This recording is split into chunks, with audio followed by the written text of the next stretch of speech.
Hanson has identified 5 mountain scenes in Matthew and analyzed them as reflecting a ritual process in which Jesus and or other participants are transformed or changed.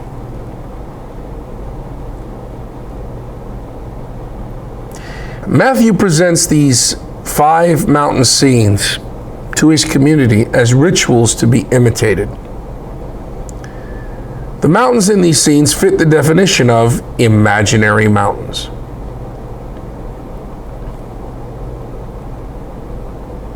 Moreover, 3 of these scenes in Matthew are experiences in alternate states of consciousness.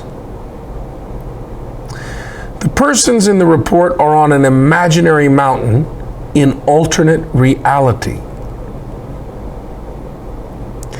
Their experience tallies well with the customary cultural expectations of ASC experiences.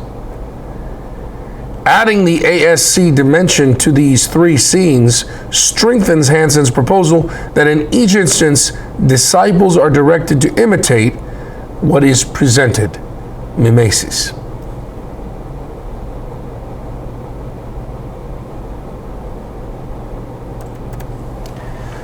Let's look at the first scene, the mountain of initiation, or the mountain of ordeal.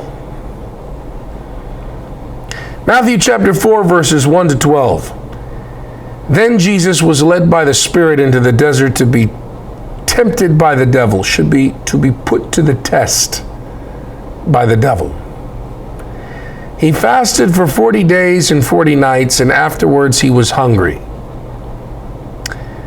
The tester approached and said to him, "If you are the Son of God, command that these stones become loaves of bread." He said in reply, "It is written, one does not live by bread alone, but by every word that comes forth from the mouth of God." I'm loyal to God.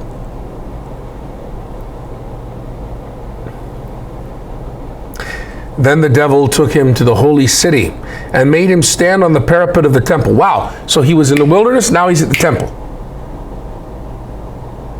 Does that happen in real life? No. And Matthew expects his audience to get that doesn't happen in real life. Well, maybe it does happen in real life, it just doesn't happen in consensual reality. But it happens in alternate reality. Then the devil took him to the holy city and made him stand on the parapet of the temple and said to him, "If you are the Son of God, throw yourself down." Is he asking him, if you are God the Son, the second person of the Trinity? Is that what he's asking him?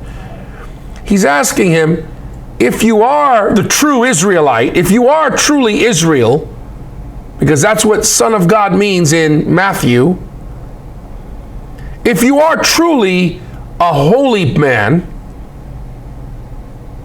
and you can really barter favors with alternate reality, throw yourself down, for it is written, "He will command his angels concerning you, and with their hands they will support you, lest you dash your foot against a stone."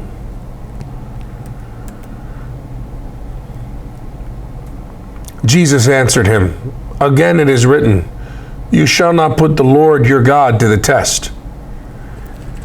A lot of people, a lot of apologists are try to make this out to be a statement that Jesus is claiming, the Matthean Jesus here is claiming divinity.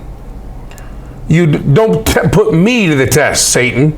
You know, that's what the Matthean Jesus is saying. Actually, no, it's what Jesus is actually saying here is, I'm going to remain loyal to God. I'm not going to do such a thing. I'm not going to put the Lord, my God, to the test. It's very important to get that. I'm not denying that Jesus is divine. I'm just saying that to come to that realization took time.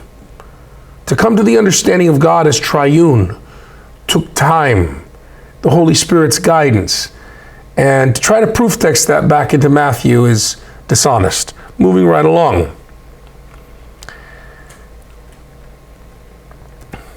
Then the devil took him up to a very high mountain. Okay. Boom, he's in the desert. Then he's at the city, the holy city with the temple, on the parapet of the temple. Boom, now he's at a high mountain. Then the devil took him up to a very high mountain and showed him all the kingdoms of the world in their magnificence. And he said to him, all these I shall give to you, if you will prostrate yourself and worship me. After this, Jesus said to him, get away, Satan. It is written, the Lord your God shall you worship, and him alone shall you serve. Then the devil left him, and behold, angels came and ministered to him. This episode reports how the devil tests Jesus' spiritual strength, loyalty, and obedience. It clearly echoes themes from Deuteronomy. Deuteronomy chapter 8, verses 2 to 5. Remember how for these 40 years Yahweh your God has directed all your journeying in the wilderness so as to test you by affliction, to know what was in your heart, to keep his commandments or not. He therefore let you be afflicted with hunger, and then fed you with manna, a food unknown to you and your ancestors, so you might know that it is not by bread alone that people live, but by all that comes forth from the mouth of Yahweh. You see what was in Matthew's thoughts when he's writing this story? He's thinking Deuteronomy. The clothing did not fall from you in tatters, nor did your feet swell these 40 years. So you must know in your heart that even as a man disciplines his son, so Yahweh your God disciplines you. Get it? So Yahweh God is the father of Israel, the people. In Matthew, son of God means Israel. In Matthew, Jesus is, according to Matthew's Christology, who is Jesus? Israel personified. He's the Israel that always should have been. Well, anyway, as such, the Matthean Jesus passes the test. He proves he is Israel. He proves he is the Son of God. Critics point out that the mountain is only one of three places, the last one where Jesus is tested. In actuality, the test takes place in the wilderness. In a literal sense, this is true. And yet, Jesus enters alternate reality since he travels from the presumed plain to the pinnacle of the temple and finally to the high mountain in Matthew. Without hesitation, the author describes the scenes of alternate reality displacing the original wilderness location, expecting his audience to know and understand what's going on.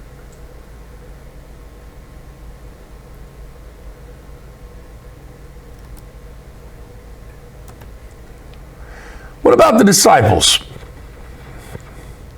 Matthew dramatically depicts Peter's failure of his test as a disciple. I mean, Jesus passed his test as God's broker or son. What about Peter? Matthew chapter 26, verses 69 to 75. Now, Peter was sitting outside in the courtyard. One of the maids came over to him and said, "You too were with Jesus the Galilean." But he denied it in front of everyone, saying, "I do not know what you are talking about." As he went out to the gate, another girl saw him and said to those who were there, "This man was with Jesus the Nazarene." Again, he denied it with an oath. "I do not know the man." A little later, the bystanders came over and said to Peter, "Surely you too are one of them. Even your speech, your Galilean accent, your hick accent gives you away." At that, he began to curse and to swear, "I do not know the man." And immediately, a cock crowed. Then Peter remembered the word that Jesus had spoken. "Before the cock crows, you will deny me 3 times. He went out and began to weep bitterly.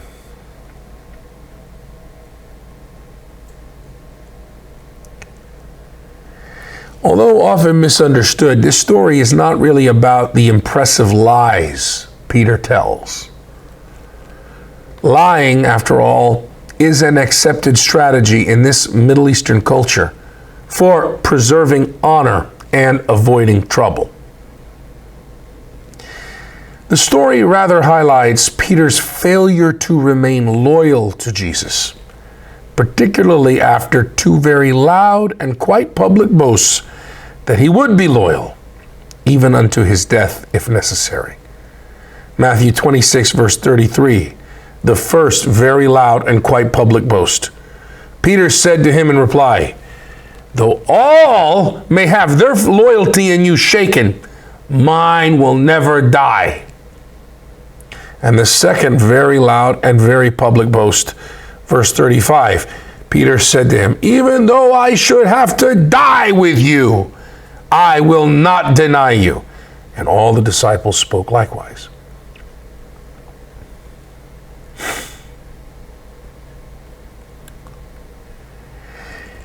Hanson cautions that the danger inherent in any ritual is that it will either be done wrong or that it will not be successfully completed.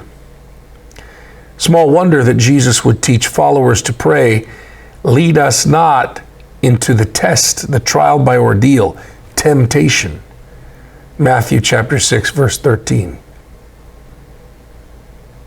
Hey, thanks for watching. Just continue the playlist for the next part of the study. If you have further questions, this is good. They will get addressed, so keep watching. If you found value, please subscribe, like, and share. As always, questions, comments, and criticisms are most welcome. God bless you.